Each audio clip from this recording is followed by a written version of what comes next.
হাসরের ময়দানে যখন আমাকে তোলা হবে, তখন আল্লাহ জিজ্ঞেস করবে, হে বান্দা, তুমি কি নিয়ে আমার দরবারে এসেছ?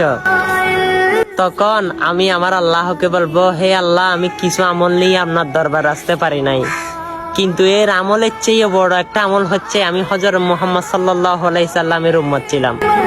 সে নবীকে দুনিয়া থাকতে হযরত আসওয়াতের মতো ভালোবাসতে পারি নাই, হযরত ওয়াইস করণীর মতো আশেক হতে পারি নাই, হযরত হানজালার মতো জীবন দিতে পারি নাই, হযরত জুবাইর আনসারীর মতো এমন কষ্ট করে সে রসুলের বাণীগুলো মানুষের কাছে তুলে ধরতে পারি নাই।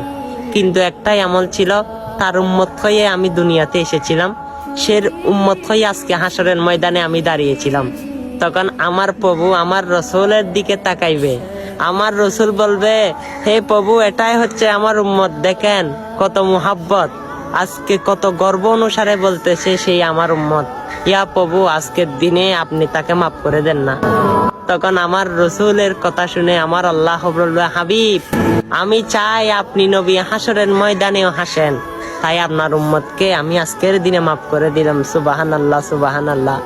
অবশ্যই জানি না সে সৌভাগ্য হয় কিনা, অবশ্যই সেই রসুলের কিছুই না পারেন, শূন্যস্তা ধরে রাখেন। সেই রসুল দেখবেন, এই কাহিনাটাও দেখবেন আপনার সাথে ঘুরে যাবে, সেই কাহিনীটাও আপনার সামনে উপস্থাপন হবে। আমার রসুলকে দেখে দেখে আপনি দেখবেন জান্নাতের ফেরদৌসে ঢুকতে পারবেন। অবশ্যই কাহিনীটা ভালো লেগে থাকলে ভিডিওটা সকল মুসলমানের কাছে কষ্ট না হলে শেয়ার করে দেন, আর যদি বেশি মনে না চাই ভিডিওটা এড়িয়ে যাবেন। আল্লাহ সবাইকে হেদায়েত দান করুক, আমিন।